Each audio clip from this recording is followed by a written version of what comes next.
आज समाज में दो प्रकार की पूजा चलती है, एक तो नकली पूजा और एक असली पूजा। बात को ध्यान से सुनने का प्रयास कीजिएगा आप लोग। और वस्तुतः देखा जाए तो हम लोगों को नकली पूजा से बड़ा प्रेम है। असली पूजा को ना तो हम करना चाहते हैं ना हम सीखना चाहते हैं। और ये विडंबना केवल आज की नहीं है, बहुत लंबे समय से चल रही है। आज हम लोगों का जीवन भी नकली, हम लोगों का व्यवहार भी नकली और हम लोगों की पूजा भी नकली।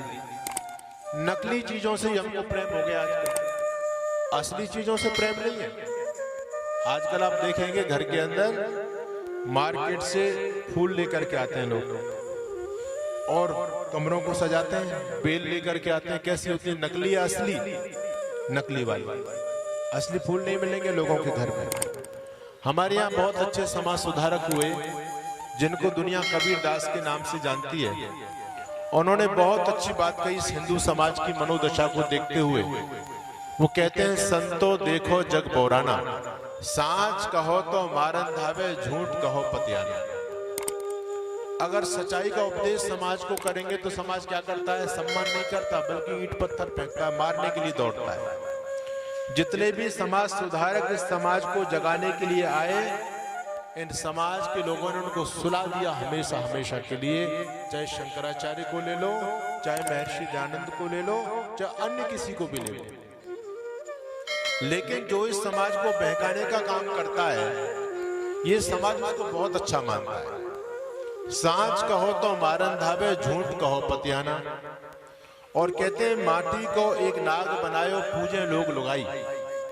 हमारे यहाँ हिंदू समाज में नाग पंचमी का पर्व मनाया जाता है, आपके यहाँ भी मनाते हैं। नाग पंचमी के दिन पूजा होती है, असली वाले नाग की या नकली वाले नाग की? बोलो, है जी? अच्छा, पूजा यदि करनी है तो असली की करनी चाहिए, नकली की करनी चाहिए?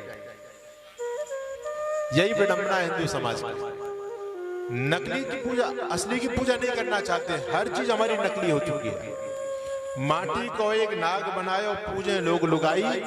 और सांचो नाग यदि घर में निकले तो ले लाठी धमकाई।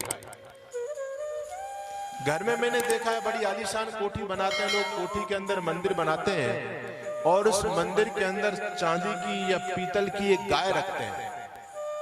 और सुबह शाम गृह स्वामिनी गाय को माला पहनाती है, दीपक जलाती है, भोग भी लगाती है। लेकिन यदि असली वाली गाय घर के दरवाजे पर आ जाए तो उसको एक रोटी भी नहीं मिलती, उसमें लाठी डंडे पड़ते और घर से बाहर भगा देते हैं उसको। ये हिंदू समाज की दुर्गति का सबसे बड़ा कारण है कि हम लोग किधर बह रहे हैं। जब तक माता पिता जीवित हैं, जब तक उनका कोई सम्मान नहीं, और जैसे ही माता पिता धरती से चले गए तो लगता है कि धरती पर यही श्रवण कुमार पैदा हुआ है। उनके जाने के बाद सुंदर सा फोटो फ्रेम में मढ़वाया जाएगा, सामने रखा जाएगा, फूल मालाएं चढ़ाई जाएंगी, दीपक जलाया जाएगा, अगरबत्तियां जलेंगी। लगता है कि इसको पिताजी से बड़ा प्रेम था। लेकिन जब तक पिताजी जीवित थे, कभी पिताजी की सेवा शुश्रूषा नहीं की। कबीर दास जी कहते हैं, जियत पिता से दंगम दंगा, मरे बाप पहुंचा में गंगा। जब तक पिताजी जीवित हैं तब तक एक गिलास पानी नहीं पिलाएंगे, लेकिन पिताजी चले गए तो पुत्र कहां लेके जा रहे हैं? गंगा जी लेकर के जा रहे हैं। देखो इनकी श्रद्धा। समाज में ऐसी मूर्खता छाई हुई है। मैं बिहार के अंदर गया, बिहार के अंदर गया जी एक स्थान है और बहुत ही पौराणिक दृष्टि से बहुत ही उस स्थान का सम्मान है। जैसे मथुरा है, हरिद्वार है, वैसे गया जी है। गया जी के अंदर श्राद्ध होते हैं और बहुत दूर दूर से लोग अपने पितरों का श्राद्ध करने के लिए गया जी पहुंचते हैं। कैसी समाज में मूर्खता चल रही है। हमने देखा, एक व्यक्ति दिल्ली से चला गया जी के लिए अपने पिताजी का श्राद्ध करने के लिए। गर्मी का समय, ट्रेन में एक भी सीट खाली नहीं, सब लोगों की हालत खराब। टीटी के पीछे लोग घूम रहे हैं कि भैया हमको सीट दे दो, हमारा कंफर्म नहीं हो पाया, पैसे ले लो, कितने भी सीट दे दो। टीटी बोलता कोई भी सीट नहीं है, सारी सीट बुक है। ट्रेन जब आगे बढ़ती है तो टीटी लोग आ जाते हैं, चेक करते हैं ये बंदा आया नहीं आया। एक सीट बिल्कुल खाली उस पर कोई नहीं बैठा हुआ, उस पर एक चद्दर बिछी हुई है, तौलिया बढ़िया। टीटी देखता है भैया ये सीट किसकी है? उसका बेटा बैठा है, उसकी पुत्र वधू बैठी है। कहता ये सीट किसकी है? बेटा कहता हमारे पिताजी की है।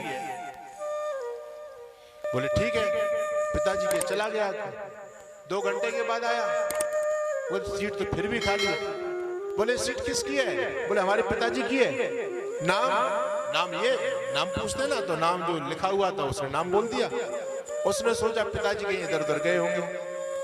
रात्रि हो गई। अब टीटी के पीछे और दबाव बना। बोले भैया हमको कुछ सीट दे दो, सीट दे दो। टीटी देखता बार बार ये सीट खाली जा रही है, क्या बात है? वो सीट खाली देखी टीटी ने। बाद में आकर के रात को पूछा भैया ये सीट किसकी है? कहता मैंने कितनी बार पूछोगे, मेरे पिताजी की है। टीटी बोलता है मैं 10 चक्कर लगा चुका, तेरा पिताजी एक बार भी नहीं सीट पर बैठा। तेरे पिताजी है कहाँ ये तो बोल।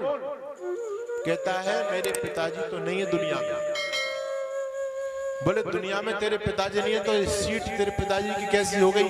कहता है मैं पिताजी का श्राद्ध करने जा रहा हूं गया जी में, तो मैंने पहले रिजर्वेशन पिताजी का करा दिया, पिताजी भी मेरे साथ ही जा रहे हैं, गया जी चले गए। ऐसी मूर्खता इस हिंदू समाज में चल रही है, इसका कल्याण कैसे होगा? इसलिए कबीरदास जी कहते थे जियत पिता से दंगम दंगा, मरे बाप पहुंचा में गंगा। जियत पिता की बात न माने, मरे गंग पहुंचा में। और कहे कबीर सुनो साधो ये कौवा बाप बना। कौवा जो है सबसे धूर्त पक्षी मानते हैं उसको। अगर घर के ऊपर आकर के बैठ जाए तो क्या बोलते हैं? हमारे उत्तर प्रदेश में ढेड़ बोलते हैं। बैठने नहीं देंगे उसको बड़ा गंदा। चाणक्य जी भी कहते हैं कि पक्षियों में सबसे धूर्त पक्षी कौवा है। लेकिन जब ये श्राद्ध पक्ष आते हैं और कौवा यदि आ जाए, ओहो, लोगों का दिल प्रसन्न हो जाता है। पिताजी आ गए, पिताजी आ गए। ये हिंदू समाज की बुद्धि को देखो, उस कौवे को भी बाप बना रहे हैं। अरे क्या तुम्हारे पितर लोगों ने ऐसे निकृष्ट कर्म किए थे जो कौवा बनेंगे?